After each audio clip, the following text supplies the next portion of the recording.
మరి ఈ ఉదయకాలము రెండో సెక్షన్లో దేవుడు మనందరినీ సమకూర్చినందుకు ఆయనకి మహిమ కలుగును గాక.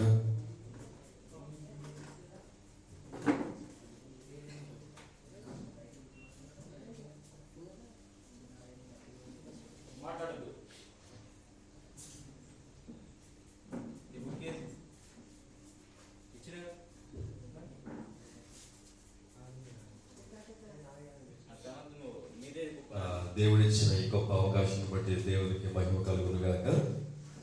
మరి బయట చాలా ప్రసంగాలు చేసాము, కానీ ఎన్నో క్రూసైడ్స్లో చర్చెస్లో చాలా మెసేజ్లు చేసాము, కానీ మొట్టమొదటి యూత్ మీటింగ్లో మొట్టమొదటి మెసేజ్ ఇదే.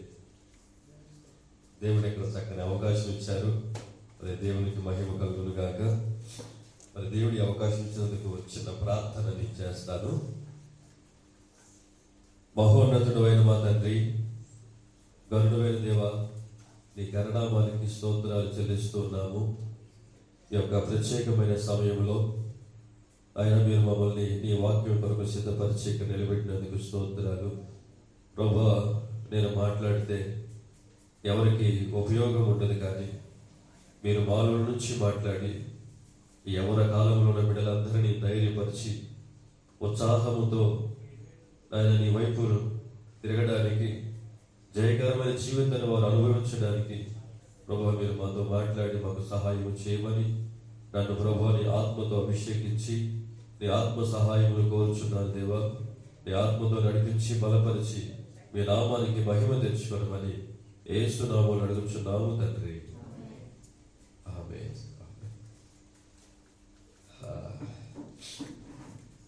మనకిచ్చిన థీమ్ ఏంటంటే జయకరమైన జీవితం. చాలా మంది మనం చూస్తాం కదా, గెలవడానికి చాలా మంది ప్రయత్నం చేస్తున్నారు. వారి వారి రంగాలలో వారికి ఉన్న గోల్ను బట్టి చాలా మంది గెలవడానికి చాలా ప్రయత్నం చేస్తున్నారు. ఒక్కొక్కళ్ళు ఒక్కో రంగంలో నేను గెలవాలి అనుకుంటారు. మీరు ఎవరైనా అనుకుంటారు ఓడిపోవాలని? ఎవరు అనుకోగలరు? ప్రతి విషయంలో నేను గెలవాలి, నేను ఏదైనా సాధించాలి అని ఒక బలమైన సంకల్పంతోనే మనము ఏదైనా ప్రయత్నాన్ని ప్రారంభం చేస్తాం. అలాగా ఎందరో ప్రయత్నం చేస్తూ ఉన్నారు. ఎందరో జీవితాల్లో గొప్ప గొప్ప విజయాలు సాధించారు. కానీ అందరి గురించి మనం వింటూనే ఉన్నాం నేటి వరకు. పలానా అబ్దుల్ కలాం గారు చాలా గొప్పవాడు, పలానా అంబేద్కర్ గారు చాలా గొప్పవాడు, పలానా విలేకరి గారు గొప్పవారు, వారు గొప్ప లైఫ్ని అనుభవించారు, ఎన్నో సాధించారు, ఎన్నో మెడల్స్ సాధించారని అందరి గురించి చెప్తున్నాం. చెప్పి మాట్లాడి అక్కడితోనే మర్చిపోతున్నాం మనం. నాకు ఎప్పుడు అనిపిస్తుంది ఇట్లా, ఇతరుల గురించి నేను మాట్లాడటం కాదు, ఏదో ఒక రోజు ప్రజలు నా గురించి మాట్లాడాలి. నీకు అర్థమైంది అన్నమాట. ఎప్పుడు మనము గెలిచిన వారి గురించి మాట్లాడుకుంటూనే ఉంటాం కదా. వారు గెలిచారు, వీళ్ళు గెలిచారు, వారు అది సాధించారు, వీళ్ళు ఇది సాధించారు కాదు. నా ఉద్దేశం, నా జీవితం నాకు ఒక గోల్ అనమాట. నేను ఇతరుల గురించి మాట్లాడటం కాదు, నా గురించి కొందరైనా మాట్లాడుకోవాలి, ఆ స్థితిలో నేను నిలబడాలి అనేది నా కోరిక. మనం ఎప్పుడు కూడా మన ఆలోచన విధానము ఇలా ఉండాలి.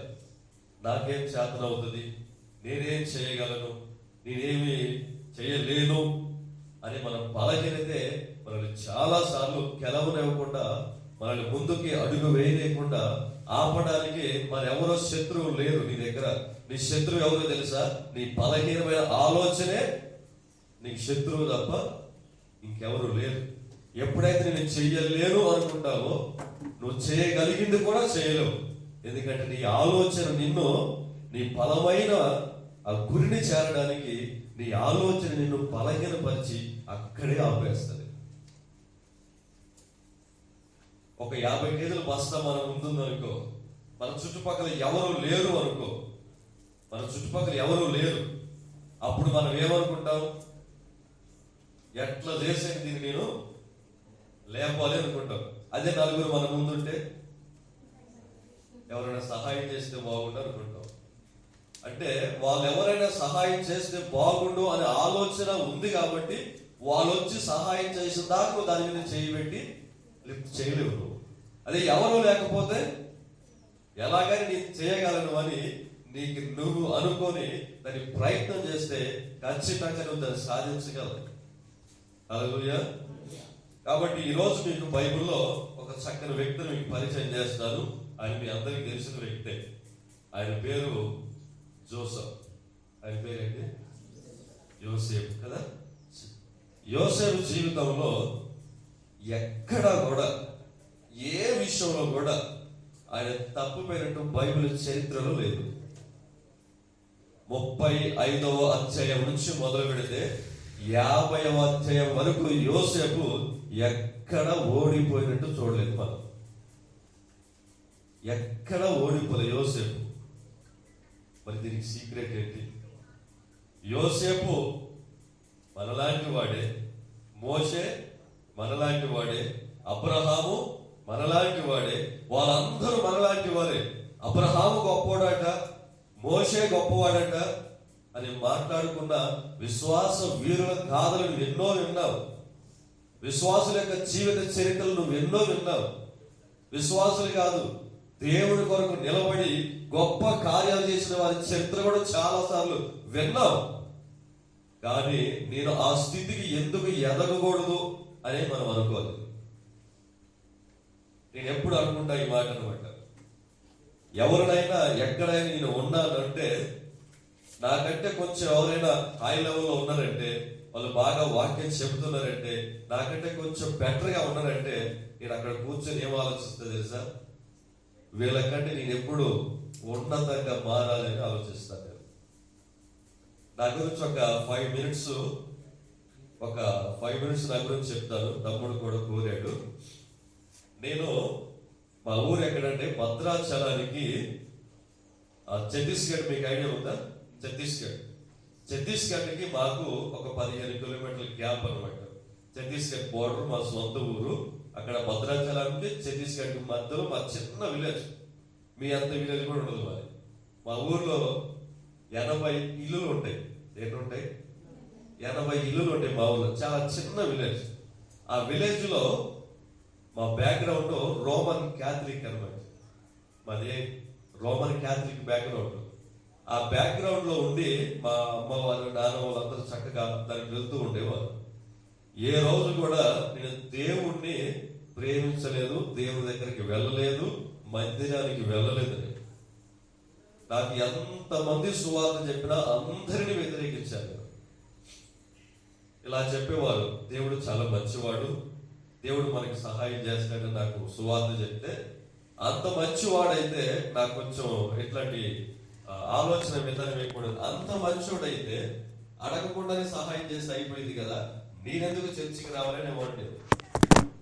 ఇప్పుడు దేవుడు మంచివాడు కదా, అంత గుణ లక్షణాలు కలిగిన వాడు కదా, అంత మహోన్నతుడు కదా దేవుడు. ఆయన అన్ని చేసుకుంటాడు కదా, ఇంకా నేనెందుకు దేవుని దగ్గరికి రావాలి? మంచివాడైతే నా కోసం అన్ని చేయాలి, నేను రావాల్సిన అవసరం లేదు అని వాదించేవాడు నేను. నాకు 15 మంది ఫ్రెండ్స్ ఉన్నారు. అందరితో కలిసి తిరిగేవాడిని. కానీ నాకు ఇప్పుడు 32 ఇయర్స్. ఇప్పటి వరకు నేను ఎక్కడ కూడా ఏ అలవాటు కానీ ఏ విషయంలో నేను బానిస అవ్వలేదు. దేనికి కూడా ఇంతవరకు నాకు సిగరెట్ ఎట్లుంటుందో, బీడీ ఎట్లుంటుందో, లేకపోతే మందు ఎట్లుంటుందో నాకు ఏ అలవాటు లేదు. కానీ నేను దేవుడిని నమ్మలేదు. నమ్మక ముందు నుంచే నాకు ఏ అలవాటు లేదు. ఎందుకు చేయలేదు తెలుసా? నా ముందుకు చాలా సార్లు అవకాశాలు వచ్చాయి. బీడీ అవకాశం వచ్చింది, మంద అవకాశం వచ్చింది, అన్ని అవకాశాలు నా ముందు ఉన్నాయి. కానీ ఎందుకు వాటిని జోలికి వెళ్ళలేదు తెలుసా? మా ఊర్లో మా నాన్నకి చాలా గౌరవం ఉండేది. మా ఊర్లో మా ఫ్యామిలీకి చాలా గౌరవం ఉండేది. అయితే నేను ఏ మాత్రం చిన్న తప్పు చేసినా, ఏ చిన్న మిస్టేక్ చేసినా ఫస్ట్ బ్యాడ్ నేమ్ ఎవరికి వస్తుంది? మా డాడీకి, మా కుటుంబానికి వస్తుంది. కాబట్టి నేను ఏం చేసేవాడంటే, నాకు కొన్ని చెయ్యాలనిపించాయి. నేను కూడా యవనస్తున్నాయి కదా, అందరూ తాగుతూ ఉంటే తాగాలనిపించేది, తిరగాలనిపించేది, సినిమాలకు వెళ్ళాలనిపించేది, ఏదేదో చేయాలనిపించేది. కానీ ప్రతి విషయాన్ని నేను చేయకుండా ఆగడానికి ఒకటే కారణం, నేను ఎక్కడైనా చిన్న తప్పు చేస్తే, చిన్న పాపం చేస్తే మా నాన్నకి అవమానం తీసుకొస్తాను, మా నాన్న తన పేరుని బజారుకి వీడేస్తానని ఎన్నడూ కూడా నేను చిన్న తప్పు చేయకుండా కూడా ముందడుగు వేయలేదు. అప్పటికి నా జీవితంలో దేవుడు లేడు, యేసుప్రభు అప్పటికి నా జీవితంలో లేడు. అయినా సరే నేను పాపం చేయకుండా ఇప్పటి వరకు నా జీవితాన్ని అలాగే కాపాడుకుంటూ వచ్చాను. నేను దాదాపు ఈ గజ్వేల్ ప్రాంతానికి వచ్చి 5 సంవత్సరాలు. గజ్వేల్ ప్రాంతానికి వచ్చిన తర్వాత మా చర్చి పరిస్థితి ఎట్లుందంటే, ఆపోజిట్ ఉన్న చెట్లు ఉన్నాయి కదా, నేను వచ్చినప్పుడు అట్లుంది చర్చి. అలాంటి పరిస్థితుల్లో ఉన్న చర్చిని అన్నగారు చెప్పారు, గజ్వేల్ అన్నగారు, మొత్తం రేకులన్నీ పగిలిపోయి బొక్కలే ఉంటాయి. వర్షం వస్తే కంప్లీట్ వర్షం చర్చిలో పడుతుంది, మా రూమ్లో పడుతుంది. అలాంటి పరిస్థితులు నేను వచ్చి వాటన్నిటిని క్లీన్ చేసి చాలా కష్టపడి, ఒక్కడే కష్టపడాను అన్నిటికీ. అప్పుడే మా భార్య ప్రెగ్నెంట్ గా ఉంటుంది, వచ్చిన కొత్తలోనే. మాకు 2 పిల్లలు అనమాట, 2 అమ్మాయిలే. మా భార్య ప్రెగ్నెంట్ గా ఉండేది. వర్షం వస్తే 3 సంవత్సరాలు వర్షం వస్తే వర్షంలోనే ఒక మూలకి మా పాపను పడుకోబెట్టి మా పాస్టర్ అమ్మ నేను నైట్ అంతా జాగారం చేసేది, నిద్ర లేకుండా. యవ్వన కాలంలో సేవకు వచ్చి వర్షం వస్తే, అన్నగారికి చాలాసార్లు చెప్పిన విషయాలు, వర్షం వస్తే ఒక మూలకి చిన్న మంచం వేసి మా పాపను పడుకోబెట్టి ఆ వర్షం అయిపోయిన దాకా 2 రోజులు వస్తే 2 రోజులు అలాగే, 3 రోజులు వర్షం వస్తే 3 రోజులు అలాగే ఉండేవాళ్ళు. నిద్ర ఉండేది కాదు మాకు. అట్లాంటి పరిస్థితుల్లో సేవలో ఉండి మా ఎదురుగానే, మా గల్లీకి ఎదురుగానే మాంత్రికులు ఉంటారు, ఆపోజిట్ లో మాంత్రికులు ఉంటారు. అక్కడ కనీసం 5 మంది సేవకులు వచ్చారు. ఒక్కరు కూడా దాన్ని చేయించి నిలబడలేక వాళ్ళు పారిపోయారు. అందరు ఒక్కరు కూడా నిలబడలేక. ఈ 5 సంవత్సరాల్లో నేను ఒక్కడనే అక్కడ చరిత్ర తిరగరాసింది. 5 సంవత్సరాలు ఒక్కడే ఉన్న పాస్టర్ అంటున్నారు ఆపోజిట్ ఉన్నోళ్ళు. ఎందుకో తెలుసా, ఇంటి ఎదురు ఉన్నోళ్ళే డైలీ అన్న చెప్పాడు కదా, 3 నెలలు రోజు మిరపకాయలు ఇవన్నీ పెట్టేవాళ్ళు. నేను ప్రార్థన చేయడం తీసి అవసరం, నేను ప్రార్థన చేయడం తీసి అవసరం. అట్లా ఎదుర్కొని ఎన్ని సమస్యలు తెలుసా. అది తీసిన రోజల్లా జ్వరమో, జలుబో, దగ్గో, ఒళ్ళు నొప్పులో ఏదో జరిగాయి. అసలు ఎంత పోరాటం అంటే అంత పోరాటం, సాధన శక్తులతో బలమైన పోరాటం అనమాట. చివరికి ఆ చేసిన ఆమె తిరిగి మన చర్చికి వచ్చి నాతో ప్రార్థన చేసుకొని అంటుంది, నీలో దేవుని శక్తి ఉన్నది అన్నది ఆమె. హల్లెలూయా. ప్రార్థన చేస్తుంటే ఒక మాట అన్నది, నీలో దేవుని శక్తి నాకు కనబడుతుంది అని అన్నది. అయితే ఆమె ఎందుకు అన్నదో నాకు తెలియదు. ఆమె వెళ్ళిపోయిన తర్వాత తెలిసింది ఏంటంటే, అసలు ఇంతకాలం చేసింది ఆమె. మా ఇంటి ముందు చేసింది, ఇంతకాలం చేసింది ఆమె. ఆ శక్తికి, మన ప్రార్థనకి ఓడిపోయి తిరిగి మన చర్చికి వచ్చి నీలో దేవుని శక్తి ఉన్నదని చెప్పి ఆమె వెళ్ళిపోయింది. ఈ మాట మీకు ఎందుకు గుర్తు చేస్తున్నానంటే, యవ్వన కాలం ఎంత విలువైనదో, యవ్వన కాలం ఎంత శ్రేష్టమైనదో, దీనిని కాపాడుకుంటే అంత అద్భుతంగా ఉంటుంది. దీనిని కాపాడకపోతే మన జీవితం ఎక్కడితోనే అంతమైపోతుంది. ప్రపంచంలో ఎవరు ఏది సాధించినా మీరు చరిత్ర చూడండి, యవ్వనస్తులు యవ్వన కాలంలోనే చేశారు. www. అనేది ఉంటుంది కదా, మనం ఏ వెబ్సైట్ అయినా ఓపెన్ చేయాలంటే దాన్ని కనుగొన్నది కూడా ఒక యవ్వనస్తుడే. గూగుల్ని కనుగొన్నది కూడా యవ్వనస్తుడే. ఇలా చెప్పుకుంటూ పోతే యవ్వనస్తులు యవ్వన కాలంలో వాళ్ళ యొక్క ఆలోచనకి పదును పెట్టి చరిత్రను ఎలాగైనా తిరగరాయాలని యవ్వన కాలంలో ఒక బలమైన సంకల్పం కలిగి చరిత్రకి ఎక్కిన వాళ్ళు చాలా మంది ఉన్నారు. ఈ రోజు మన జీవితంలో మన ముందు చాలా మంది కనపడుతున్నారు. కానీ వాళ్ళ గురించి తెలుసుకున్నాం, చదువుతున్నాం, వింటున్నాం, కానీ అక్కడితోనే మర్చిపోతున్నాం. ఇక నా జీవితం ఇంతే, మళ్ళీ అక్కడే ఉంటున్నాం.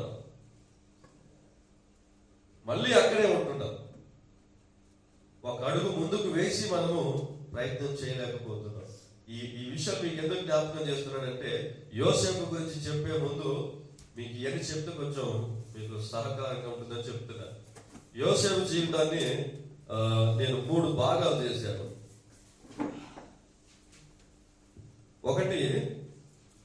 ఒకటి నుంచి 17 సంవత్సరాలు. దీని యోసేపు బాల్యం అని దీనికి హెడ్డింగ్ పెట్టాను నేను. 1 నుంచి 17 సంవత్సరాల వరకు యోసేపు బాల్యము. రెండోది యోసేపు యవ్వనము 17 నుంచి 30 వయసు. 17 నుంచి 30. మూడవది యవ్వనం నుంచి వృద్ధాప్యం వచ్చే వరకు 31 నుంచి 110 సంవత్సరాలు. 31 నుండి 110 సంవత్సరాలు. యోసేపు జీవితాన్ని 3 భాగాలు చేశాను. మొదటి భాగంలో యోసేపుకి ఎదురైన పరిస్థితులు ఏమిటో నేను కొన్ని మీకు వివరిస్తాను. యవ్వనము అనేది ఒక్కదే నేను మీకు వివరించి చెప్తాను, కానీ టూకీగా కొన్ని మాటలు బాల్యం గురించి చెప్తాను. యోసేపు చిన్న వయసులోనే చాలా భయము, భక్తి, నమ్మకత్వము, యథార్థత కలిగి తండ్రి దగ్గర చక్కగా నడుచుకుంటున్నాడు యోసేపు. యోసేపు చిన్న వయసులోనే తల్లి కూడా చనిపోయింది. యోసేపు తల్లి పేరేంటి?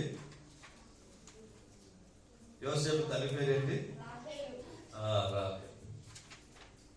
యోసేపు తల్లి చనిపోయింది రాహేలు. 2వ కుమారుడిని కన్న తర్వాత పురిటి నొప్పులతోనే ఉన్నప్పుడు ఆ చిన్నవాడిని కని రాహేలు చనిపోయింది. అంటే అప్పటికి యోసేపుకి ఎవరు లేరు? తల్లి లేదు. రెండోది బాల్యంలోనే ఎంత బలమైన పోరాటం చూడండి. తల్లి లేదు. రెండోది సొంత అన్నదమ్ములే తన మీద వ్యతిరేకంగా పగబట్టారు. ఏం పట్టారు? పగబట్టారు. సొంత వాళ్ళే. తర్వాత చుట్టుపక్కల ఏ ప్రేమలు యోసేపుకి లేవు. యోసేపుని ప్రేమించేది ఒక్కడు యాకోబు ఒక్కడే యోసేపుని ప్రేమిస్తున్నాడు, కానీ అన్నదమ్ములు వ్యతిరేకమైపోయారు. అప్పటికే తల్లి లేదు. ఒక్కడే ఒంటరిగా పోరాటం చేస్తున్నాడు. వ్యతిరేకత చిన్న వయసులోనే యోసేపు జీవితంలో ప్రారంభమైంది. ఎటు చూసినా తనకు తండ్రి తప్ప ఎవరు కనపడట్లేదు. యోసేపు మీద పగబట్టిన ఆ మాటలు చూడండి. 3 నిమిషాలు మీకు చూపించి త్వరగా ముందుకు వెళ్తాను. 37వ అధ్యాయంలో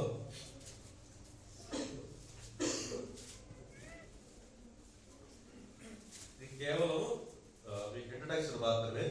తర్వాత 1/2 అవర్ యవ్వన కాలం గురించి మాత్రమే ఎక్కువ చెప్తాను నేను. త్వరగా తీద్దాము. యోసేపు యొక్క బాల్యంలో తను ఎదుర్కొన్న పరిస్థితులు తన అన్నదమ్ముల ద్వారా చూడండి. 37వ అధ్యాయము 4వ వచనంలో చూడండి. అతని సహోదరులు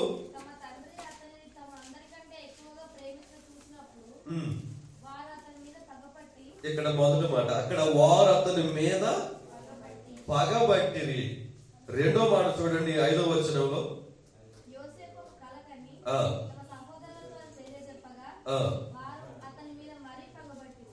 మొదట ఏం చేశారు? పగబట్టిరి. రెండోసారి ఏం చేశారు? మరీ పగబట్టిరి. మూడోసారి ఏం చేశారు? చూడండి 8వ వచనంలో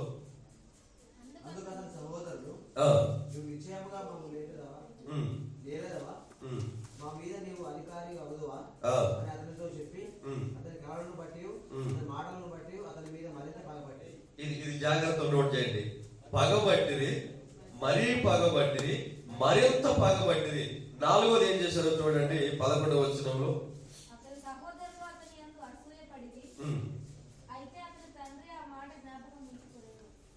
11వ వచనం వినది.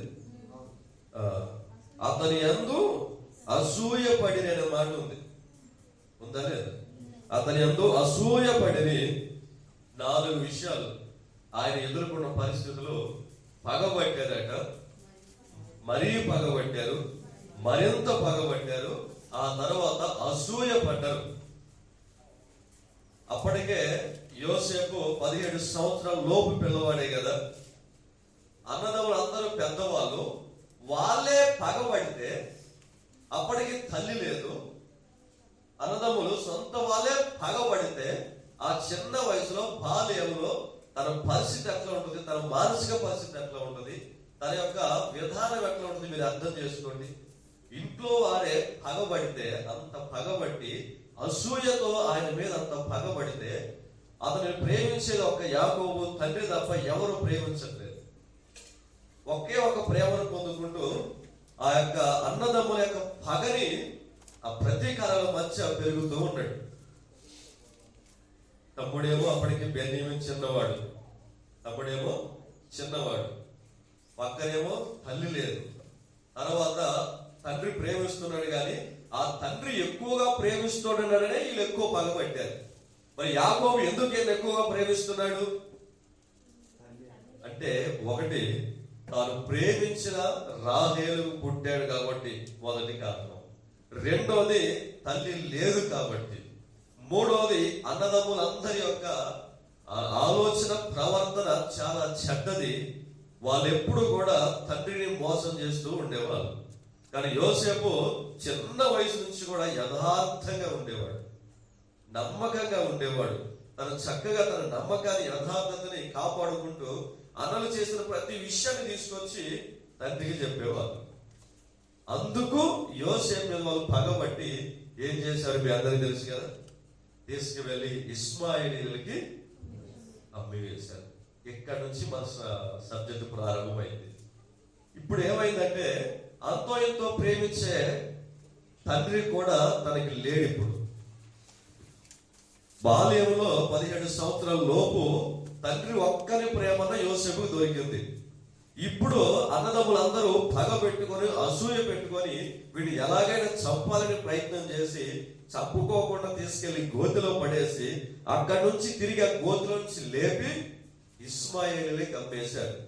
అయితే ఇష్మాయేలీయులకి అమ్మేసిన తరువాత యవ్వన కాలం 17 సంవత్సరాల నుంచి ఇక్కడ ప్రారంభమైంది తన జీవితం. ఇక ఎందుకంటే ప్రేమించే ఒక్క తండ్రి కూడా ఆయనకి లేడిగా. ఎక్కడికి పోయాడు అంటే, ఎవ్వరూ తెలియని ఒక ప్రాంతానికి వెళ్ళి ఐగుప్తులో పోతీఫరు ముందు నిలబడ్డాడు. పోతీఫరు ముందు నిలబడినప్పుడు యోసేపు ఒంటి మీద చొక్కా కూడా లేదు. చొక్కా ఎందుకు లేదో తెలుసా? ఎందుకు లేదు? అప్పటికే వాళ్ళ అన్నదమ్ముల చొక్కాని తీసి దానికి రక్తం పూసి దాన్ని వాళ్ళ తండ్రి గారికి ఇచ్చారు.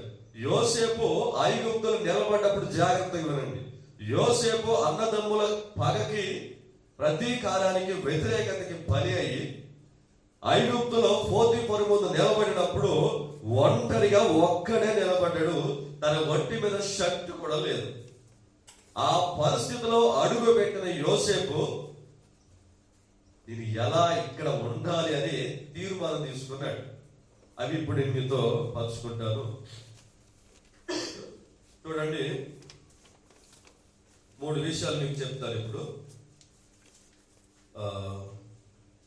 యోసేపు యొక్క విక్టరీ లైఫ్కి, జయకరమైన జీవితానికి 3 సూత్రాలు. ఎన్ని సూత్రాలు? 3 సూత్రాలు అనమాట. ఈ 3 సూత్రాలు ఏంటంటే, వాక్, 1 వాక్, 2 వెయిట్, 3 విన్. మొత్తం WWW. Walk, wait, win. యవ్వన కాలంలో ఈ 3 విషయాలు యోసేపు నిర్ణయించుకున్నాడు. అయితే ఫస్ట్ మనము వాక్ అంటే నడవడం కదా. వాక్ అంటే నడవడం. ఆయన ఐగుప్తులో అడుగు పెట్టిన దగ్గర నుంచి ఆయన ఎలా ఉండాలో, ఎలా నడవాలో, తను ఎలా గెలవాలో ఆలోచన చేసుకొని తను ముందే నిర్ణయించుకున్నాడు. ఒక మాట చూడండి, హెబ్రీ పత్రిక 11వ అధ్యాయం 24వ వచనం చూడండి. హెబ్రీ 11:24.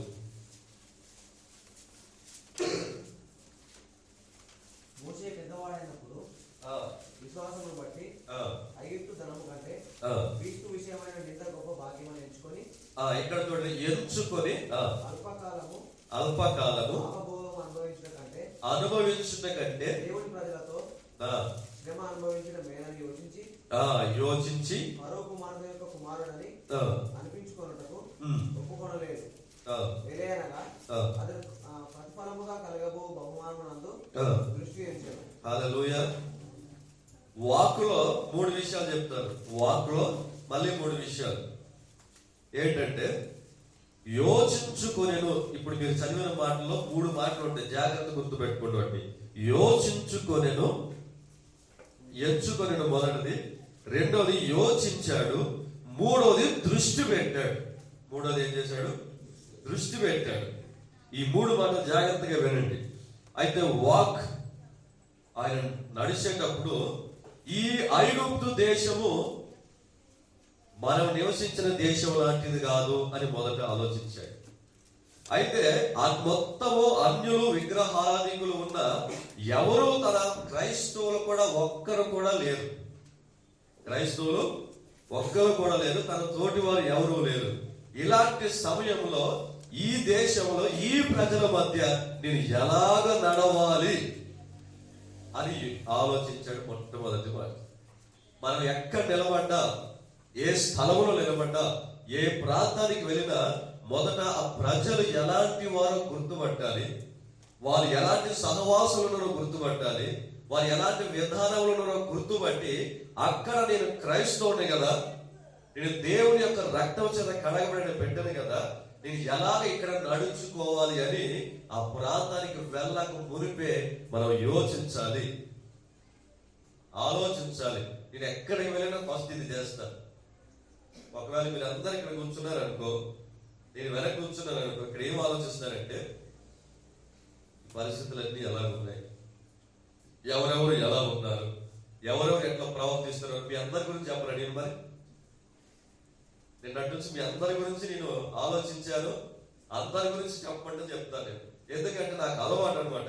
ఎక్కడికి వెళితే ఏ ప్రజల మధ్య ఉండి ఆ ప్రజలలో ఉండి నేను వారందరికంటే ఉన్నతమైన వాడిని అనిపించుకోవాలంటే ముందు పరిస్థితులు ఆలోచన చేయాలి.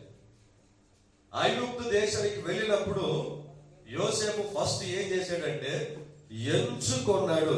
ఇక్కడ నేను ఎవరితో నడవాలి అని ఎంచుకున్నాడు. ఇక్కడ నేను ఎవరితో నడవాలి. మీరు కాలేజీకి, సిటీకి వెళ్ళారు అనుకో, అక్కడ ఎవరు తెలియని వాళ్ళు ఉన్నారు, మీరైతే ఎట్లా నడుస్తారు? ఇక్కడ ఎవరు లేరు కాబట్టి ఎలా నడిచినా ఏం కాదన్నట్టు నడుస్తాం మనం. కానీ నిజమైన క్రైస్తవుడు అయితే ఏం చేస్తాడో తెలుసా? ముందు చర్చి ఎక్కడుందా అని ఎదుర్కొంటాడు. నువ్వు నిజమైన క్రైస్తవుడు అయితే సిటీకి వెళితే ఫస్ట్ నీవు ఒక మంచి ఆధ్యాత్మికమైన మందిరం ఎక్కడ ఉందో వెతుక్కొని దానికి దగ్గర ఉన్న రూమ్ తీసుకుంటావు. ఆలోచించి మందిరం ఎక్కడ ఉందో చూసి దాని పక్కన రూమ్ తీసుకుంటావు. నువ్వు ఏం కాదు, ఎవరు లేకపోయినా ఏం కాదు, నేను స్వేచ్ఛగా జీవించవచ్చు అనుకున్న నువ్వైతే ఏం చేస్తావు? ముందు రూమ్ ఎక్కడుందో బాగుందో చూసుకొని, చర్చి ఎక్కడ ఉన్నా, ఎలా ఉన్నా, ఏమున్నా పట్టించుకోము. తర్వాత అసలు చర్చి కూడా చాలా మంది వెళ్ళరు. మీరు వెళ్తారా సిటీకి వెళ్ళి? ఒకవేళ 10 రోజులు మీరు సిటీకి వెళ్ళారు అనుకో, ఆ మధ్యలో సండే వచ్చింది అనుకో, మీరేం చేస్తారు? ఒక్క వారమే అనుకుంటారు. అవునా కదా? కానీ యోసేపు ఏం చేశాడు తెలుసా? ఐగుప్తులో అడుగు పెట్టిన దగ్గర నుంచి దేవుడు నన్ను చూస్తున్నాడు, దేవుడు నన్ను చూస్తున్నాడని భయముతో యోసేపు ఏం చేశాడు తెలుసా? మొట్టమొదటి యోసేపు ఏం చేశాడు చూడండి. కీర్తనల గ్రంథము 37వ అధ్యాయము 23వ వచనం. త్వరగా మనం ముందుకు వెళ్తాం.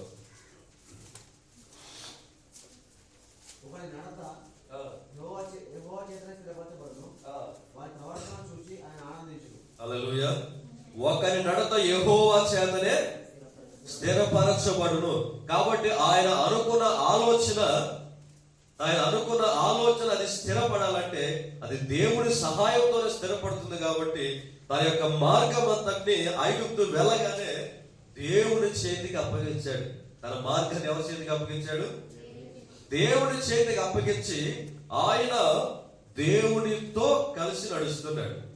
ఇప్పుడు ఐగుప్తులో యోసేపు సహవాసం ఎవరితోనూ? దేవునితోనూ. అదే పరిస్థితుల్లో మనం ఉంటే 10 మందిలో ఒకరిని చూసి ఒకరిని సెలెక్ట్ చేసుకొని ఏమైతే నాకు పర్ఫెక్ట్ అని వాళ్ళతో మనం సహవాసం చేస్తాం కదా. కానీ యోసేపు అందరితో తిరుగుతున్నాడు, అందరిలాగా తిరగలేదు. నా మాట మంచిగా అర్థం చేసుకోండి. అందరితోనే తిరుగుతున్నాడు, అందరిలాగా తిరగలేదు. అందరితోనే ఉన్నాడు, అందరిలాగా నడుచుకోలేదు. వాళ్ళందరికంటే కూడా డిఫరెంట్ గా ప్రత్యేకంగా నడిచాడు. ఐగుప్తు దేశంలో తన భక్తిని ఆ దేశానికి చూపెట్టాడు. ఎందుకంటే మన స్నేహితులు ఉంటారు కదా, మన ఫ్రెండ్స్ 10 మంది తాగుబోతులు ఉంటే మనం వాళ్ళతో కలిసి తిరుగుతూనే ఉంటాం. మన సహవాసం చాలా అవసరం. మన ఫ్రెండ్షిప్ మనల్ని పాడు చేస్తుంది. మా స్నేహితులు 10 మంది ఉండేవాళ్ళు, 15 మంది ఉన్నారని చెప్పే కదా. ఆ 15 మంది పిచ్చి తాగుబోతులు, నేను ఒక్కడే తాగను. వాళ్ళు అనేవాళ్ళు, ఏం బ్రతుకునేది, ఎవరి కాలం అంటే ఎట్లా ఉండాలి, బాటిల్ లేపినవంటే ఆగుదనేటోళ్ళు. ఘోరమైన త్రాగుడు తాగి నా కళ్ళ ముందు తాగుతుంటే నేను ఏం చేసేవాడు తెలుసా, చూసి అలాగే కూర్చునేవాడిని, కానీ ఎన్నడూ నేను తాగాలి అనుకోలే. ఈ మాట మీకు ఎందుకు చెప్తాను తెలుసా, అందరితోనే ఉన్నాను, అందరిలాగా నేను లేను. వాళ్ళు నా ముందే తాగేవాళ్ళు, నా ముందే చికెన్ తినేవాళ్ళు, నా ముందే ఫ్రాన్స్ తినేటోళ్ళు, నా ముందే ఫ్రైలు తినేటోళ్ళు, కానీ ఎన్నడూ నేను వాళ్ళు చేసింది ఒక్కటి కూడా చేయగలను. కారణం ఏంటి తెలుసా, నాకు దేవుడు అంటే భయం. దేవుడు చూస్తున్నాడన్న భయం నాకు బాగా ఉండేది. అందుకే ఏ పరిస్థితుల్లో ఉన్నా, ఎలాంటి ప్రజల మధ్య ఉన్నా, నేను ఎవరితో నడవాలని నిశ్చయించుకున్నా తెలుసా, పరిశుద్ధుడైన సర్వశక్తి కలిగిన దేవుడితో నేను నడవాలనుకున్నాను. అందుకే చూడండి యోసేపు ఏం చేశాడు. మొదటి దినవృత్తాంతములు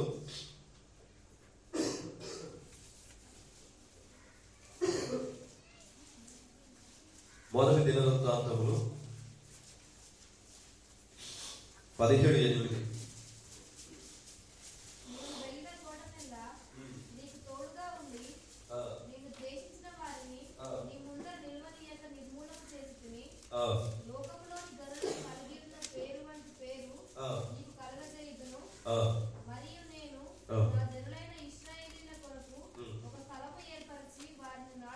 చాలమ్మా.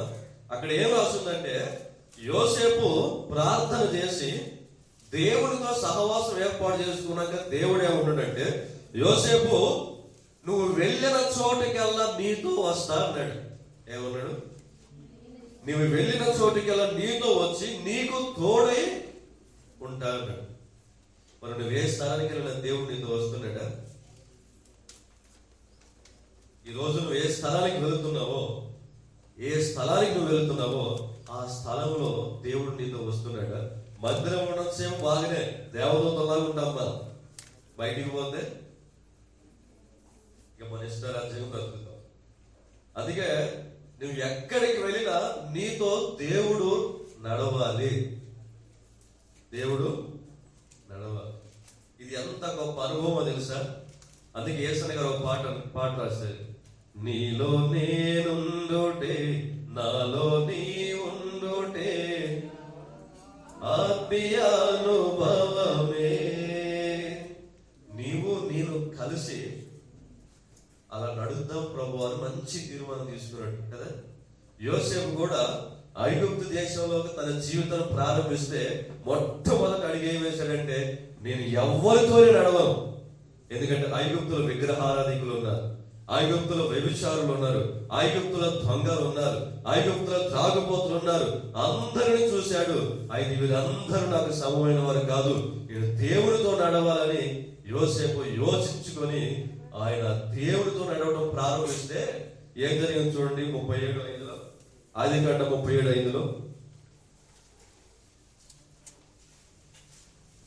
39:5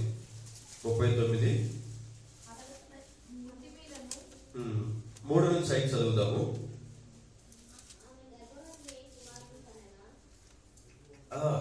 ఆదికాండం 39. అతడు చేసినదంతయు అతని చేతిలో యెహోవా చేసినట్టు అతని యజమానుడు చూచినప్పుడు యోసేపు మీద అతనికి కటాక్షము కలిగెను కనుక అతని యొద్ద పరిచర్య చేయువాడాయి. మరియు అతడు తన ఇంటి మీద విచారణకర్తగా అతను నియమించి తనకు కలిగినదంతయు అతని చేతికి అప్పగించెను. అతడు తన ఇంటి మీదను తనకు కలిగినదంతటి మీదను అతని విచారణకర్తగా నియమించిన కాలము మొదలుకొని యెహోవా యోసేపు నిమిత్తము ఆ ఐగుప్తుని ఇంటిని ఆశీర్వదించెను. ఈ మాట కోసం చదివించాను నేను. దేవుడట యోసేపు నిమిత్తము అతని ఇంటిని, పోతీఫర్ ఇంటిని ఆశీర్వదించాడు. అంటే యోసేపు ఎక్కడికి వెళితే దేవుడు అక్కడికి వెళ్తున్నాడు. ఇంకో మాట కూడా ఉంటుంది 39:23లో, ఆయన ఏది చేస్తే అది దేవుడు సఫలపరుస్తున్నాడు. అంటే యోసేపుతో దేవుడు నడుస్తున్నాడు, దేవుడు యోసేపుతో నడుస్తున్నారు. వాళ్ళిద్దరు కలిసి ఐగుప్తులో ప్రయాణం చేస్తున్నారు. అయితే యోసేపుతో దేవుడు తోడై ఉన్నాడు కాబట్టి యోసేపు నిలబడిన చోటెల్లా కూడా వారిని ఆశీర్వదిస్తున్నాడట. ఎక్కడెక్కడ ఆశీర్వదించాడు తెలుసా? యోసేపు నిమిత్తము తన ఇంటినే కాదు, పొలమును కూడా, తనకి కలిగిన సమస్తాన్ని కూడా, అంటే పోతీఫరుకి కలిగిన సమస్తాన్ని, తన పొలాన్ని, తన ఇంటిని దేవుడు ఆశీర్వదించాడు. ఎవరి కోసం? యోసేపు నిమిత్తం. అంటే దేవుడు యోసేపుతో ఉన్నాడు కాబట్టి, దేవుడు యోసేపుతో నడుస్తున్నాడు కాబట్టి, యోసేపు అన్య దేశంలో, ఐగుప్తు దేశంలో ఉంటే ఆ దేశంలో యోసేపు ఎక్కడ కాలు పెడితే, ఎక్కడ పని చేస్తే అక్కడ దేవుడు యోసేపుని ఫలించేటట్లుగా చేస్తున్నాడు. యోసేపు అనే మాటకి అర్థం ఏంటి? ఫలించే కొమ్మ కదా. ఎందుకు ఫలించింది కొమ్మ అంటే ఆ కొమ్మకి యేసు ప్రభు తోడై ఉన్నాడు కాబట్టి. హల్లెలూయా. ఈయనకి దేవుడు తోడై ఉండడం వల్ల ఆయన ఎక్కడికి వెళ్ళినా ఆయన ఫలిస్తూ ఉన్నాడు. ఏ ప్రాంతానికి వెళ్ళినా, యోసేపు పొలంలో ఉంటే పొలమును దేవుడు దీవించాడు, ఇంట్లో ఉంటే ఇంటిని దీవించాడు. అలాగే తనకు కలిగిన సమస్తాన్ని కూడా దేవుడు యోసేపు నిమిత్తమే దీవించాడు కానీ ఐగుప్తుని ప్రేమించి కాదు. ఒకవేళ నువ్వు గనక నీ ఇంట్లో ఒక్కలవి దేవుడితో నడవగలిగితే నీ ద్వారా నీ ఇంటిని ఆశీర్వదిస్తాడు దేవుడు. హల్లెలూయా. నీ ద్వారా నీ ఇంటిని దేవుడు ఆశీర్వదిస్తాడు. క్రైస్తవుడు అంటే ఏంటో తెలుసా? క్రైస్తవుడు ఎక్కడ ఉంటాడో అక్కడ అభివృద్ధి కలుగుతుంది. క్రైస్తవుడు ఎక్కడ నిలబడితే అక్కడ అభివృద్ధి కలుగుతుంది. మీరు చూడండి, ఈ దేశానికి ఈ మైక్ కానీ, బైక్ కానీ, మొబైల్ కానీ, ఏరోప్లేన్ కానీ ఇవన్నీ ఇచ్చిన వారు ఎవరు? క్రైస్తవుడే కదా. ఈ దేశానికి వెన్నుముక ఎవరంటే క్రైస్తవుడే. క్రైస్తవుడు లేకపోతే మానవునికి వెలిగే లేదు. అందుకే దేవుడు ఏ వ్యక్తికైతే తోడు ఉంటాడో, ఆ వ్యక్తి ఎక్కడికైతే వెళతాడో, ఆ వ్యక్తి ఏ పని అయితే చేస్తాడో అది సఫలమవుతుంది. యోసేపు అడుగు పెట్టిన ప్రతి చోట దేవుడు తన కోసం అవతల వారిని ఆశీర్వదిస్తున్నాడు. ఎంత గొప్ప ప్రార్థన పరుడో మీరు చూడండి. యోసేపు ప్రతిరోజు ప్రార్థన చేసి తన రోజుని ప్రారంభిస్తాడు. మీరు ఎంతమంది ప్రారంభిస్తారు మీ రోజుని? మీలో ఎవరైనా డేని ప్రారంభించే ముందు ప్రార్థనతో ఎంతమంది ప్రారంభిస్తారు? దేవుని స్తోత్రం. మిమ్మల్ని దేవుడు దీవించును గాక. కాబట్టి లోకంలో జీవిస్తున్నాం మనం, బాగా గుర్తుపెట్టుకోండి. అన్యులతో జీవిస్తున్నాం, లోకంలో జీవిస్తున్నాం. నువ్వు ఎక్కడ జీవిస్తున్నా, ఎవరితో కలిసి నడుస్తున్నా, నీ పక్కన దేవుడు ఉన్నాడు, నీతో దేవుడు ఉన్నాడు అని మాత్రం మర్చిపోవద్దు. కొంతమంది యవనస్తులు ఏం చేస్తున్నారంటే నైట్ పడుకొని పైన దుప్పటి కప్పి లోపల డోకమో ఉంటుంది. ఏముంటుంది? నైట్ దేవుడితో కలిసి నడువు అంటే, దేవుడితో కలిసి మాట్లాడు అంటే, నైట్ పడుకొని 2 గంటల దాకా దుప్పటి పైనేసి లోపల డోకమోతో చాటింగ్ చేస్తూ ఉన్నారు. ఈ మాట ఎవరు చెప్పారు తెలుసా? హోసన్నా జాన్వేశ్వర అన్నాడు, ప్రతి యవనస్తుడు దుప్పట్లో డోకోమో ఉందట. ఏముంది? డోకోమో దాగి ఉంది. పైకి బాగా పడుకున్నట్టు ఉంటారు, ఇక లోపల మాత్రం చెకింగ్ చేస్తారు. యోసేపు ఐగుప్తులో ఒక్క చిన్న సహవాసము ఒక్కరు లేరు, క్రైస్తవులు లేరు, తనకి ఇష్టమైన వారు లేరు, ప్రేమించే వారు లేరు, ఒక పక్క తల్లిదండ్రులు లేరు, తనకి సంబంధించిన వారు ఎవరు లేరు. కానీ దేవుడు చూస్తున్నాడు భయపడి ఒక్క చిన్న తప్పు చేయని కూడా ఆయన అవకాశం తీసుకోవాలి. దేవుడు గనక నీతో నడిస్తే నువ్వేదైనా తప్పు చేయాలని నీ ముందుకు వచ్చినప్పుడు నువ్వు భయపడకుండా ధైర్యంగా తప్పు చేస్తున్నావంటే నీ దగ్గర దేవుడు లేడని అర్థం. నా దగ్గరకు ఒకసారి మా ఫ్రెండ్ బీరు బాటిల్లో క్వార్టర్ కలుపుకొని వచ్చాడు. ఏం తెచ్చిండు? బీరు బాటిల్లో క్వార్టర్ తీసుకుని వచ్చాడు. వచ్చి ఇది అంతా మిక్స్ చేసి నాకు తెలియకుండా థమ్స్అప్ బాటిల్ పోసాడు. నాకు తెలియకుండా థమ్స్అప్ బాటిల్ పోసాడు. పోసి నా దగ్గర తీసుకుని వచ్చి, అరే నేనైతే మందు తాగుతాను కానీ నువ్వు తాగవు కదా, నువ్వు థమ్స్అప్ తాగని థమ్స్అప్ బాటిల్ ఇచ్చారు. నేను చూస్తే అది ఓపెన్ అయి ఉంది కదా, థమ్స్అప్ బాటిల్ ఓపెన్ అయింది మనకి ఎందుకు ఇస్తారు? డౌట్ వచ్చి ఇట్లా మరి నాకు డౌట్ వచ్చి ఇది తీస్తూ ఉంటే, ఇది ఎవరు తీశారు అంటే మేమే తీసామని చెప్పారు. అది ఇట్లా పట్టుకోగానే 2-3 కలిపారు కదా, వాళ్ళు పప్పులో కాలేశారు. ఒక్కడైతే మనం తొందరగా గుర్తుపట్టకపోదు. 2-3 కలిపేసరికి అది ఓపెన్ చేయగానే ఒక రకమైన కప్పు కొట్టింది. ఒక రకమైన కప్పు కొట్టగానే నేను చూసి వాళ్ళని గద్దించి బెదిరించి నేను అన్నా, ఇంకొకసారి ఇలాగని చేస్తే మిమ్మల్నైనా వదులుకుంటాను కానీ ఇలాంటి పని మాత్రం నేను అన్నాడు చేయను అని చెప్పాను. వీళ్ళు ఎంతమంది ధైర్యం చెప్తారు ఇక్కడ? మీకు ఎప్పుడైనా అనుభవం ఉంది ఇలాంటిది? చేశారా? చేస్తారు. కాబట్టి మనకి చాలా టైం తక్కువ ఉంది, త్వరగా ముగిస్తాను. యోసేపు అందరిలోనే ఉన్నాడు కానీ అందరిలాగా నడవలేదు. మనకు తెలుసు కదా, కీర్తన గ్రంథం 1వ అధ్యాయంలో ఏముంటాయి?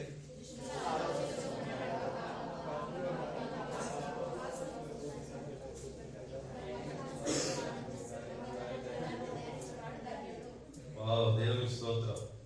మీకు అన్నీ తెలుసు కానీ నడుచుకోరు. మీకు అన్నీ తెలుసు కానీ నడుచుకోరు. నేను అందుకే చెప్తున్నా, యోసేపు నేను ఇలాగ నడుచుకోవద్దని మొట్టమొదటి తీర్మానం ఐగుప్తులో దిగగానే తెలుసుకున్నాడు. ఏంటి? దుష్టుల ఆలోచన చొప్పున నేను నడవను, ఇంకా ఆ పాపుల మార్గం నేను నిలవను అని.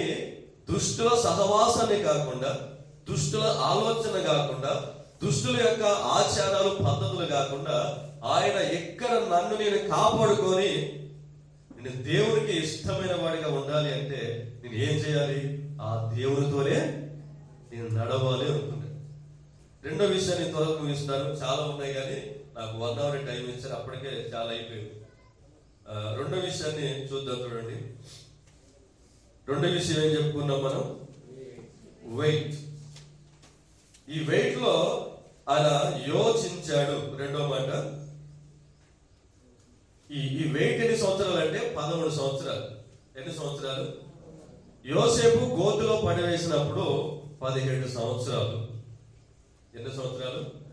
17 సంవత్సరాల వయసులో గోతులో పడేస్తే 17 సంవత్సరాల వయసులో ఆ ఐగుప్తులో అడుగుపెట్టిన యోసేపు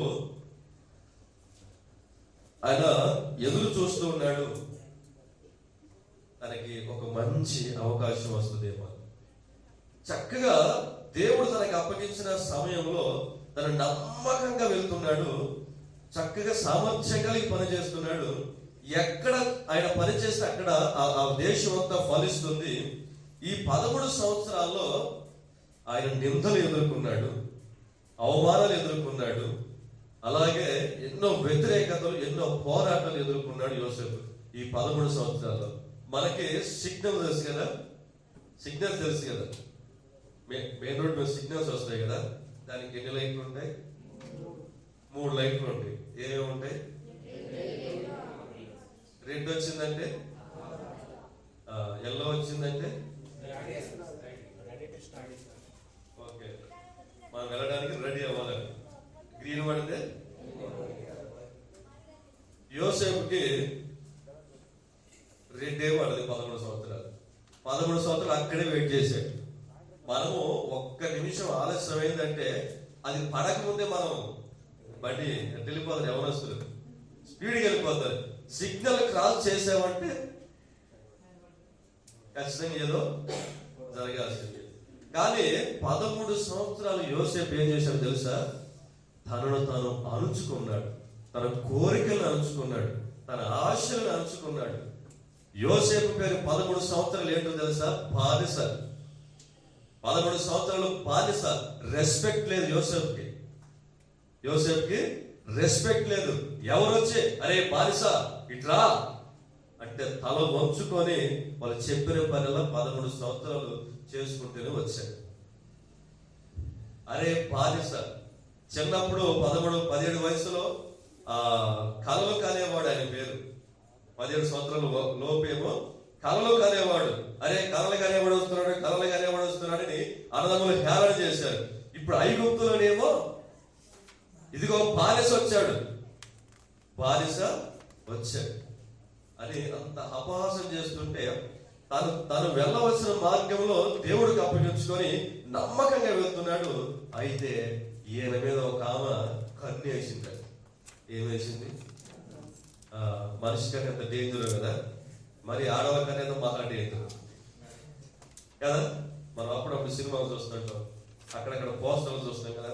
మగవాళ్ళ కన్నా పెద్ద ప్రిఫరెన్స్ ఏమి ఉండదు కదా, పట్టించుకోరు. కానీ ఆడవాళ్ళు కొంచెం ఏంటో చూస్తే ఇక అదంతే సర్వనాశనం రాజ్యం అంటారు. ఇక ఆ చూపే పన్నోళ్ళు ఎవరు ఉంటారు కదా, ఆడవాళ్ళ కన్నా ఎంత అందంగా ఉంటాయో ఆ కళ్ళకి పన్నోళ్ళు ఎవరు, ఆ చూపుకు పన్నోళ్ళు ఎవరు.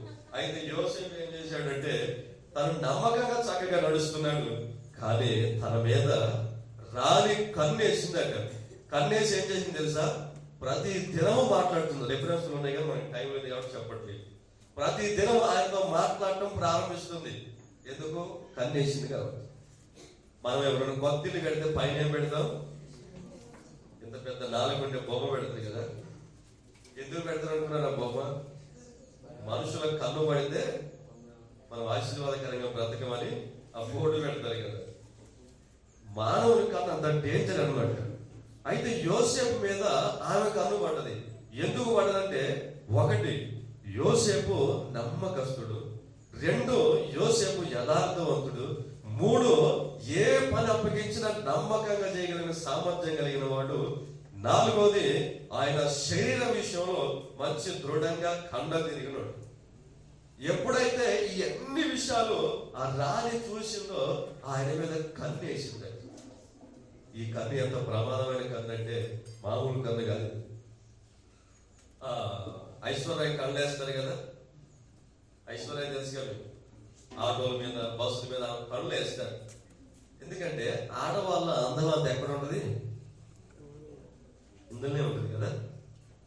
కళ్ళు ఎంత బాగుంటే అంత ఆడవాళ్ళు అందంగా ఉంటారు. నాకు తెలియదు, పెద్దలు చెప్తే తర్వాత కన్ను ఎప్పుడైతే యోసేపు మీద పడ్డదో ప్రతి దినము ఆయన పిలిచి మాట్లాడుతుంది. పని లేదు, పిలిచి మాట్లాడుతుంది యోసేపుని. ఎందుకు అంటే యోసేపు మనసు ఆలోచన తన మీదికి రావాలని పిలిచి రోజు మాట్లాడుతుంది. ప్రేమలో పడ్డోళ్ళు ఎట్టుంటారు అంటే, కన్నేసిందంటే ప్రేమలో పడ్డట్టే కదా. ప్రేమలో పడ్డోళ్ళు ఎట్టుంటారు? ఇక్కడ ఫోన్ ఛార్జింగ్ పెట్టారు అనుకో, వాళ్ళు బయట ఉన్నారు అనుకో, వాళ్ళ మనసు మొత్తం ఆడ ఉండదు, ఈ ఫోన్ మీదనే ఉంటుంది. ఇక్కడ చిన్న మెసేజ్, కంపెనీ మెసేజ్ వచ్చినా అక్కడి నుంచి పరిగెత్తుకుని ఊరికి వస్తారు. ఎందుకు అనుకున్నారు? ఏదో పెట్టింది. ఏం పెట్టింది? లాస్ట్కి పోయే కాలం వస్తుంది కదా. మన జీవితానికి స్పాట్ పెట్టిందని అర్థం. ఆ మెసేజ్ పెట్టిందంటే మనకి స్పాట్ పెట్టిందని అర్థం. దేవుడి కృపను బట్టి నా మీద కూడా చాలా మంది కన్నేశారు చదువుకున్న రోజుల్లో. ఏ కంట్లో పడకుండా నేను మాత్రం బయటపడ్డా. హల్లెలూయా. అంటే ఇక్కడ నేను ఎందుకు చెప్తున్నానంటే, ఈ 13 సంవత్సరాలు యోసేపు యొక్క జయకరమైన జీవితం ఏంటి తెలుసా? మొట్టమొదట రాని కన్నేసింది. ఆ కంట్లో పడకుండా తనను కాపాడుకొని జయించగలిగాడు ఆ పాపంలో నుంచి. హల్లెలూయా. 2వది, ఆమె తనను శోధించడం ప్రారంభించింది. ఏం చేసింది? శోధించడం ప్రారంభించింది. ఈ శోధన అంత డేంజర్ తెలుసా? టెంప్టేషన్ అంటాం కదా, టెంప్టేషన్.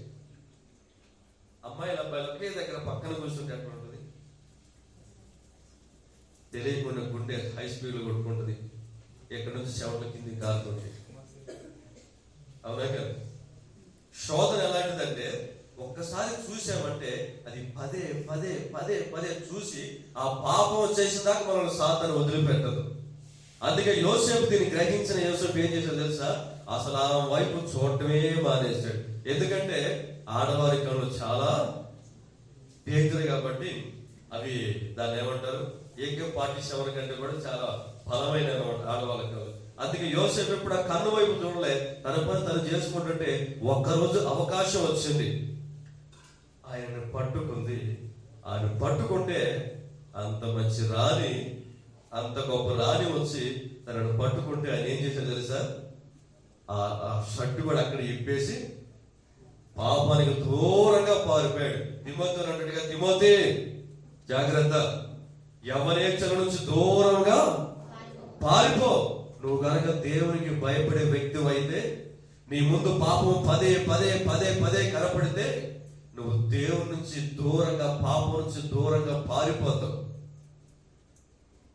ఈరోజు మన ముందు సాతాను పాపాన్ని తీసుకొచ్చి పదే పదే పదే పదే చూపిస్తుంటది. 2 సార్లు 3వ సార్లు చూసి మనం శోధించబడి దాంట్లోనే నిమగ్నమైపోతాం.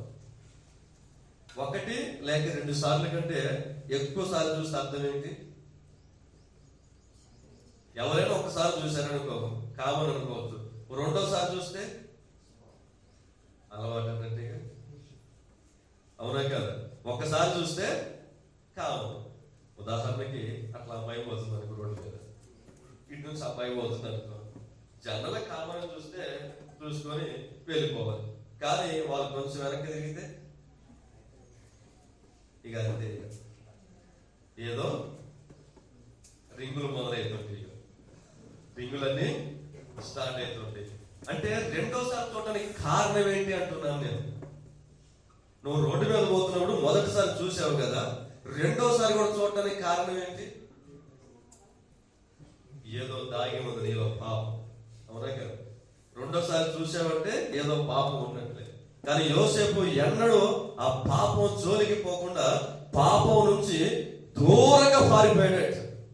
ఈరోజు యవనస్తులు పాపానికి దగ్గరగా పోతున్నారు. యోసేపు పాపానికి దూరంగా దేవునికి దగ్గరగా వెళ్ళాడు. మనమేమో దేవునికి దూరంగా పాపానికి దగ్గరగా. మీరు అనుకోవచ్చుగా, నేను ఏడ పాపం చేస్తాను, నేను చాలా మంచిదాన్ని, నేను చాలా మంచిదాన్ని అన్న. నేను ఏ పాపం చేయలేదని మీరు అనుకుంటారు కదా. మీ చేతిలో ఒకటి ఉంది, ఏంటది? అది ఒక్కటి కాదు మన జీవితం సర్వనాశనం చేయగలరు. అందులో ఎంత పాపం ఉంది? ప్రపంచంలో నువ్వు చూడలేని పాపం అంతా దాంట్లోనే ఉంటుంది. ఆ ఒక్క మొబైల్తో నువ్వు పాడుగాడాలి. ఈ 13 సంవత్సరాల వెయిటింగ్ లో పాపానికి దూరంగా పారిపోయాడు, ప్రభువుకి దగ్గరగా అయ్యాడు. తాను రాని కన్ను వేస్తే ఆ శోధన నుంచి తప్పించుకున్నాడు. అంటే శోధన జయించాడు, పాపం నుంచి దూరంగా పారిపోయాడు, తన పవిత్రతను కాపాడుకున్నాడు. హల్లెలూయా. ఎవరి కాలంలో మనం కాపాడుకోవాల్సింది ఏంటో తెలుసా? పవిత్రత. యోసేపు పేరు చెప్పగానే మొట్టమొదటి మనకు గుర్తొచ్చేది పవిత్రత. పరిశుద్ధతను కాపాడుకున్నాడు. నేను ధైర్యంగా చెప్తాను, దేవుని సన్నిధిలో ఉండి ఈ 31-32 సంవత్సరాలు నా పవిత్రతను ఇప్పటివరకు కాపాడుకోగలిగాను. ఏ విషయంలో కూడా ఎక్కడ కూడా నేను సాతానికి అవకాశం ఇవ్వలేదు. కారణం ఏంటో తెలుసా? యోసేపు దేవుడితో నడిచినట్లు నేను కూడా దేవుడితో నడుస్తున్నాను. ఎవరి కాలం, నేను ఇప్పుడు ఎవరి కాలమే కదా, నాకు కూడా 32, నాకు ఎంత పెద్ద, మీకంటే చాలా పెద్ద కాదు కదా. 32 సంవత్సరాల వయసులో కూడా ఏ చిన్న పాపానికి కూడా అవకాశం ఇవ్వలేదు. ఇవ్వకపోగా దేవుని సేవలో ఎన్ని రకాల పోరాటాలు అనుభవించాను. ఎప్పుడైతే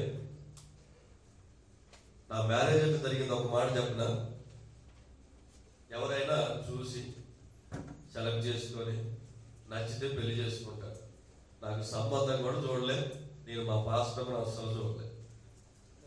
మా పాస్టర్ వాళ్ళ పాస్టర్ ఇద్దరు కలిసి మాట్లాడుకొని చూసి వాళ్ళకి నచ్చితే తీసుకొచ్చి నాకు పెళ్లి చేసారు.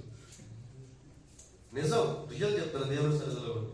నేను మా పాస్టర్ ముందు పెళ్లి చేసుకున్నాడు, మా పాస్టర్ నమ్మాను నేను, ఆయన మంచిగా తీసుకొస్తాడు.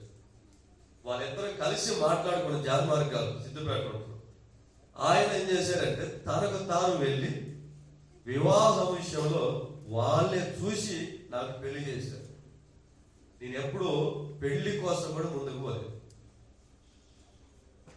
ఈరోజు పెళ్లి కోసం ఆరాటపడి ఎన్ని రకాల శోధనలో మీరు జామ అయిపోతున్నారో చూడండి.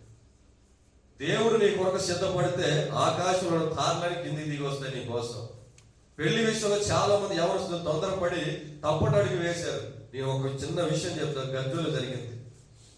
చాలా భక్తి పరురాలు అమ్మాయి, మనకంటే చాలా భక్తి పరురాలు. సంవత్సరానికి 3 సార్లు 40 రోజులు ఉపవాస ప్రార్థన చేస్తారు. ఎన్ని చేస్తుంది?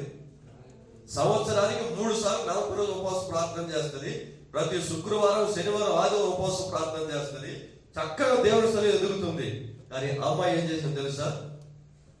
ఎవరికి తెలియకుండా ఒక వ్యక్తిని ఎప్పుడో లవ్ చేసిందో తెలియదు. అందరూ అనుకుంటారు ఈ అమ్మాయి చాలా భక్తి పరురాలు, చాలా భక్తి కలిగింది, ఉపవాస ప్రార్థనలు ఎక్కువ చేస్తుంది, దేవుడితో ఎక్కువ గడుపుతుంది అని. ఆమె వాతావరణం కూడా చెవులో కానీ ఏమి ఉండవు, చాలా భక్తి కనపడుతుంది. కానీ తన లోపల అంతరంగంలో ఏం జరిగిందో తెలుసా? ఎవరికి తెలియకుండా ఒక వ్యక్తిని ప్రేమించి ఇంట్లో వాళ్ళకి, కుటుంబం వాళ్ళకి, ఊరు వాళ్ళకి ఎవరికి చెప్పకుండా జంప్ అయిపోయింది. ఈరోజు నీ దగ్గరికి శోధన వస్తే దాంట్లో పడకుండా నిన్ను జయించుకోవటం ఎంత గొప్ప సంగతి. పెళ్లి అనే శోధనలో జాగ్రత్త, పెళ్లి అనే శోధనలో జాగ్రత్త. అంత భక్తి పరులు అనుకొని ఎంతో గొప్పగా అమ్మాయిని ఆ చుట్టుపక్కల వాళ్ళందరూ దేవుళ్ళు నమ్మితే అమ్మాయిలాగా నమ్మాలనేవాళ్ళు. మా గంజు వాళ్ళు నాకు తెలుసు. ఇప్పుడు మా తెలుసుకు వస్తుంది. అన్ని అయిపోయింది, పోయింది. ఒక కొడుకు పుట్టిండు, అంత అయిపోయింది. తిరిగి మా దగ్గరికి వస్తుంది. ఒకప్పుడు మా సంఘం కాదు, ఇప్పుడు వస్తుంది మా దగ్గరికి. ఎందుకు చెప్తున్నానంటే అంత భక్తి ముసుగు వేసుకుంది, అంత భక్తి నటించింది, అంత భక్తి పరులాగా చేసింది. కానీ చివరికి చేయాల్సిన పాపం చేసేసింది. కానీ యోసేపు ఎక్కడ కూడా తన అడుగు చారనివ్వలేదు. తన అడుగుని ఎక్కడ కూడా చికటగా దొంగ ఊపిలో దిగనివ్వలేదు. యోసేపు తన జీవితాన్ని పవిత్రంగా కాపాడుకున్నాడు. బానిసగా పోయిన యోసేపు సింహాసనం ఎక్కగలిగాడంటే ఎవరికి ఇచ్చారు? మనకి సమయం లేదు, ఒక 5 minutes లో క్లోజ్ చేస్తాను. చివరిది మనకి విన్ ఉంది కదా, అది దాని మీద దృష్టి పెడదాం మనం. ఈ వాక్, వెయిట్, విన్ ఇవన్నీ చాలా క్లుప్తంగా చాలా ఉన్నాయి, కానీ మనకి సమయం తక్కువ ఉంది కాబట్టి కొంచెం కొంచెం మీకు వివరిస్తాను. దేవుని చిత్తం అయితే మళ్ళీ ఎప్పుడైనా మీకు తెలియజేస్తాను. అయితే విన్ తాను ఎదుట ఎబ్రీ పత్రిక 12:2 చూసి ముగిద్దాం. గొప్ప సాక్షి సమూహము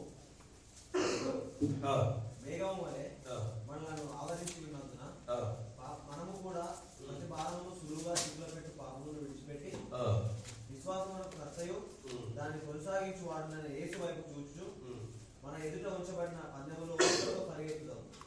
ఆయన తన ఎదుట ఉంచబడిన ఆనందం కొరకై, తన ఎదుట ఉంచబడిన ఆనందం, కొంచెం ముందుకి తన ఎదుట ఉంచబడిన పరుగు పందెమును చూశారు. ఒకసారి చదవండి, ఒకసారి చదవండి, అదే వచ్చారు చదవండి. ఓపికతో ఈ 13 సంవత్సరాలు యోసేపు ఓపికతో పరిగెత్తుకుంటూ వచ్చాడు. నమ్మకంగా ఉన్నాడు. తనకొచ్చిన ప్రతి అవకాశాన్ని తను ఎదగడానికి మెట్లుగా చేసుకొని ఒక్కొక్క అవకాశం. మొట్టమొదటి యోసేపు ఇంట్లో విచారణకర్తగా మొట్టమొదటి అపాయింట్మెంట్ ఆయనకి. మొదట బానిసగా వెళ్ళిన యోసేపుకి మొట్టమొదటి విజయం ఏంటో తెలుసా? ఆ ఇంటికి విచారణకర్త అయ్యాడు. బానిస కాస్త విచారణకర్త అయ్యాడు. ఆ తర్వాత ఏమయ్యాడు? 39:22 చూస్తే ఆ రాణిని విడిపించుకొని పారిపోయినప్పుడు పాపం చేసే విషయంలో ఆ రాణి తన మీద నిందలు వేస్తే ఆయన తీసుకెళ్లి జైల్లో పెట్టారు. జైల్లో పెడితే అక్కడ జైల్లో ఉన్న ఖైదీలందరి మీద ఈయన నాయకులు చేశారు జైల్లో. అంటే జైల్లో కూడా తన ప్రవర్తన కాపాడుకున్నాడు, జైల్లో కూడా తన పరిశుద్ధతని కాపాడుకున్నాడు. అందుకే చెప్తున్నా, ఎక్కడ ఐగుప్తులో ఉన్నా, చెరసాలలో ఉన్నా, ప్రజల మధ్య ఉన్నా, ఎక్కడ ఉన్నా తన ప్రవర్తన మాత్రం మారట్లేదు. మన చర్చిలో ఒకలాగా ఉంటాం, బయట ఒకలాగా ఉంటాం, ఇంట్లో ఒకలాగా ఉంటాం, రకరకాల ప్రవర్తన మనం ప్రవర్తిస్తుంటాం. కానీ యోసేపు ఒకటే ఒక ప్రవర్తన. ఐగుప్తులో అడుగుపెట్టిన దగ్గర నుంచి చివరికి 110 సంవత్సరాలు వచ్చి చనిపోయేంత వరకు కూడా యోసేపు అలాగే ఉన్నాడు. ఆయనలో ఏ మార్పు లేదు.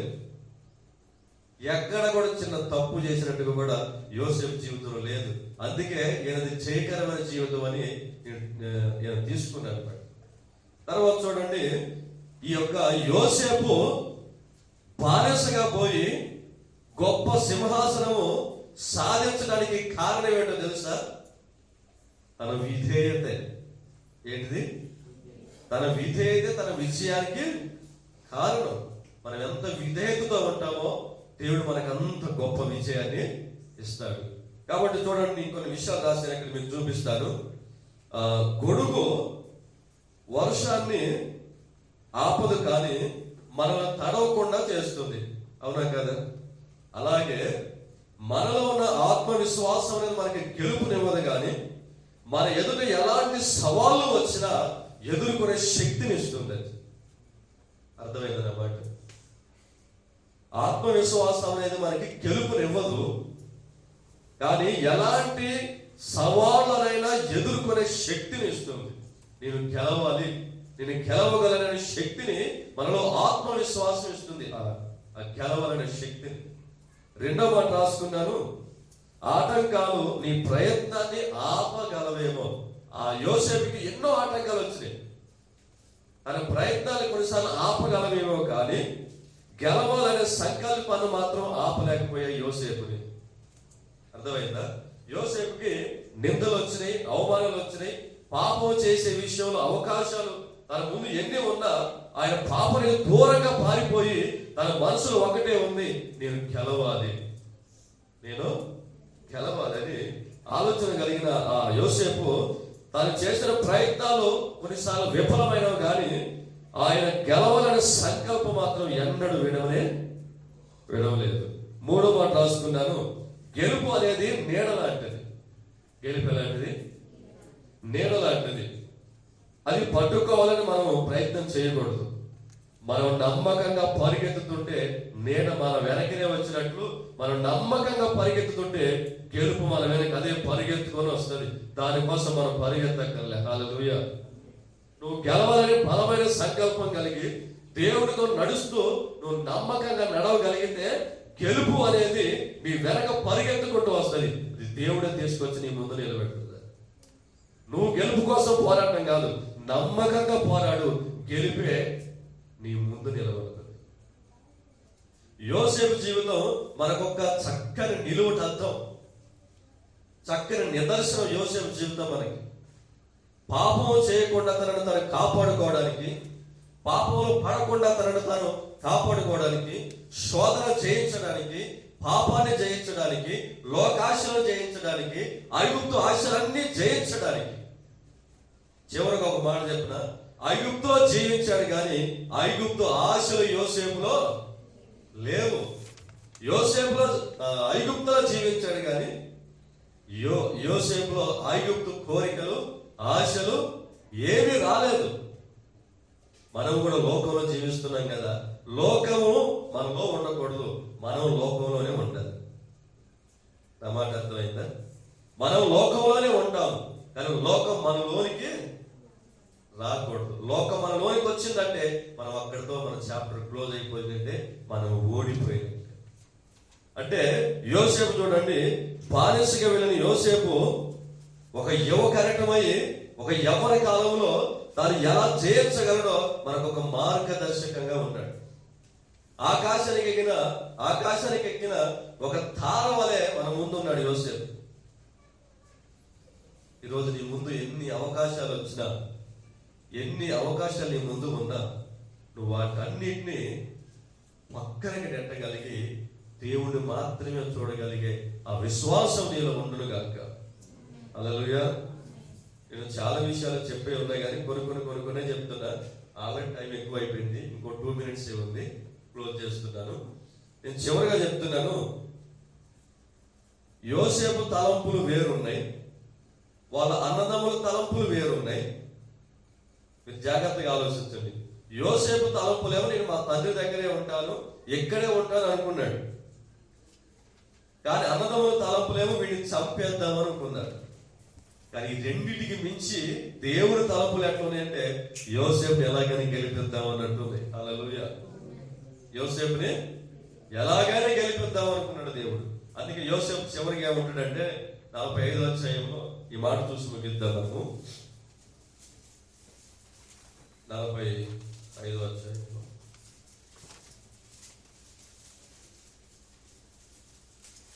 7వ వచనం చూడండి.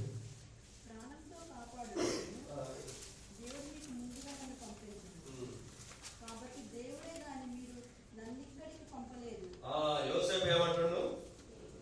ఐగుప్తు పంపింది మీరు కాదు అన్నలారా, మీరు కాదు పంపింది నన్ను. ఎవరు పంపారు? దేవుడే నన్ను పంపిండు. ఎందుకు పంపిండు? మా ప్రాణములు అంటే మీ ప్రాణములు కాపాడడానికి దేవుడే నన్ను ముందు పంపిండు. తర్వాత మాట ఇదే 45 అధ్యాయంలో 10, 11, 12 వచనాలు చదివి ముగించారు.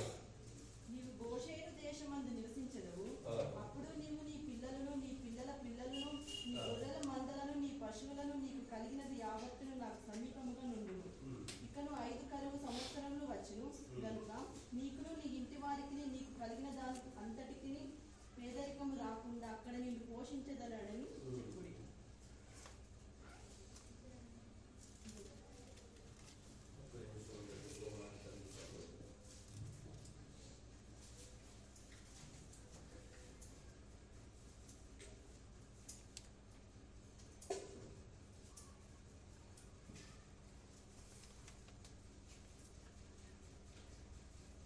40వ అధ్యాయం చూడండి ఒకసారి. 40వ అధ్యాయం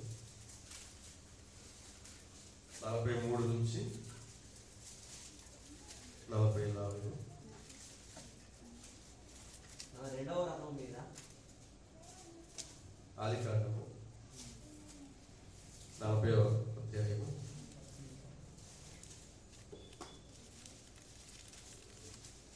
41వ అధ్యాయం, క్షమించండి. ఇది చదివి ముగిద్దాం మనం. 42, 43, 44 చదివి ముగిద్దాం. మరియు ఫరో తన చేతినున్న ఉంగరం తీసి యోసేపు చేతికి పెట్టి సన్నపు నారబట్టలు అతన్ని తొలగించి అతని మెడకు బంగారు గొలుసు పెట్టి తన రెండవ రథం మీద అతన్ని ఎక్కించాను. అప్పుడు వందనము చేయుడని అతని ముందర జనులు కేకలు వేసింది. అట్లు ఐగుప్తు దేశం అంతటా అతన్ని నియమించెను. మరి ఫరో యోసేపుతో, ఫరోను నేనే, అయినను నీవు సెలవు లేక ఐగుప్తు దేశం అంతటను ఏ మనుషుడు తన చేతినైనను కాలినైనను ఎత్తకూడదని చెప్పాడు. మరియు ఫరో యోసేపునకు దప్నత్వ లేహు అని పేరు పెట్టి అతనికి ఓను యొక్క యాజకుడైన పోతిఫేరా కుమార్తెకు అసెనకు నిలిచి పెళ్లి చేశాడు. చాలు తమ్ముడు. 44వ వచనం చూడండి. యోసేపు ఎలాంటి ఘనమైన విజయం సాధించాడంటే బానిసగా పోయి వారందరూ చెప్పిన మాటలు వినేవాడు. ఎవరు ఏం చెప్తే అది యోసేపు చేయాలి. ఒక బానిస బ్రతుకులో పోయిన యోసేపు ఎలాంటి విజయాన్ని సాధించాడంటే చూడండి 44లో. మరియు ఫరో యోసేపుతో, ఫరోని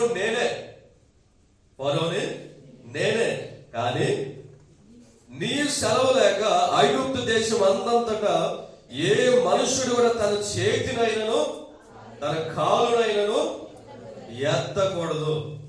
ఎవరో పని చెప్పితే బానిసగా పోయి చెప్పిన పనిలా చేసే యోసేపు చివరికి ఏ స్థాయికి ఎదిగాడంటే ఆయన సెలవు లేకుండా, ఆయన మాట సెలవు లేకుండా ఒక్కడు కాలు గాని చెయ్యి గాని ఎత్తే అవకాశం లేదు. అంటే బానిసగా పోయినోడు సింహాసనం మీద కూర్చొని రాజ్యాన్ని పరిపాలిస్తూ, ఆ రాజ్యం అంతటి మీద అధికారిగా నియమించబడి ఆ రాజ్యం అంతటిని పరిపాలిస్తూ ఆయన ఆజ్ఞ లేకుండా, ఆయన సెలవు లేకుండా కాలు చేయబడి ఎత్తకూడదంటే ఏ స్థాయికి వెళ్ళిపోయాడు ఆయన? ఎవరో ఒక చిన్న పని చెప్తే ఐగుప్తు దేశంలో చెప్పిందల్లా చేసుకుంటూ బానిసగా బ్రతికే యోసేపు చివరికి ఆయన నోటికి ఎంత పవర్ వచ్చిందో చూడండి, ఆయనకి ఎంత అధికారం వచ్చిందో చూడండి. ఆయన మాట సెలవు లేకుండా ఫరోనైనా నేను కూడా రాజునే గాని పక్కనుంటా, అయితే నీ సెలవు లేకుండా ఒక్కడు కూడా కాలు గాని చేయి గాని కదపడట. అంటే చూడండి, దేవుడి దగ్గర నమ్మకంగా యథార్థంగా నడిచిన యోసేపు ఎలాంటి జయకరమైన జీవితాన్ని అనుభవించాడంటే, బానిసగా కొండలో పడ్డవాడు ఆకాశం మీద కూర్చొని సింహాసనం మీద కూర్చొని ఆ రాజ్యం అంతటిని పరిపాలిస్తున్నాడు. ఆ ఐగుప్తులో పోయినప్పుడు తన మీద చొక్కా లేదు, ఇప్పుడు రాజ వస్త్రములు, నార బట్టలు తన మీద, సన్నపు నార బట్టలు, తన చేతికి ఉంగరం, అధికారం మొత్తం కూడా యోసేపుకి ఇవ్వబడ్డాయి. పోయినప్పుడేమో ఒంటి మీద ఒక షర్ట్ కూడా లేదు ఐగుప్తులో కాలు పెట్టినప్పుడు. ఇప్పుడు సమస్త అధికారం తన చేతిలో ఉంది, తన చేతికి ఉంగరం ఉంది, అధికారం మొత్తం ఆయన చేతిలో ఉంది. ఎంతటి ఘన విజయం! ఈ విజయం సాధించడానికి, ఈ వ్యక్తిని లైఫ్ ఆయన అనుభవించడానికి కారణం ఏంటో తెలుసా? యథార్థంగా తన భక్తిని కాపాడుకొని దేవుని సన్నిధిలో నమ్మకమైన దాసునిగా ఉన్నాడు. మనం ఎంత నమ్మకంగా ఉంటామో అంత ఉన్నతమైన స్థితికి దేవుడు మనల్ని హెచ్చిస్తాడు. హల్లెలూయా. కాబట్టి మనందరం కూడా ప్రతి విషయంలో జయించి దేవుని కొరకు నిలబడదాం. మనందరం కూడా దేవుని కొరకు నిలబడతారా అన్నారండి. ఒకటే గుర్తుపెట్టుకోండి బాగా, చొక్కా లేకుండా బానిసగా పోయిన యోసేపు దేశ రాజ్య అధికారాన్ని చేతిలో పట్టుకొని ఆ ఐగుప్తు దేశం మొత్తానికి ఒక క్రైస్తవుడే అధిపతి అయ్యాడు. అన్యుల దేశం అంతటికి ఒక క్రైస్తవుడే అధిపతి అయి ఆ దేశం మొత్తం పరిపాలించే స్థాయికి, ఉన్నతమైన స్థితికి దేవుడు తనను హెచ్చించాడు. కాబట్టి మనం అందరం ఆ స్థితిలో ఉందాం గాక.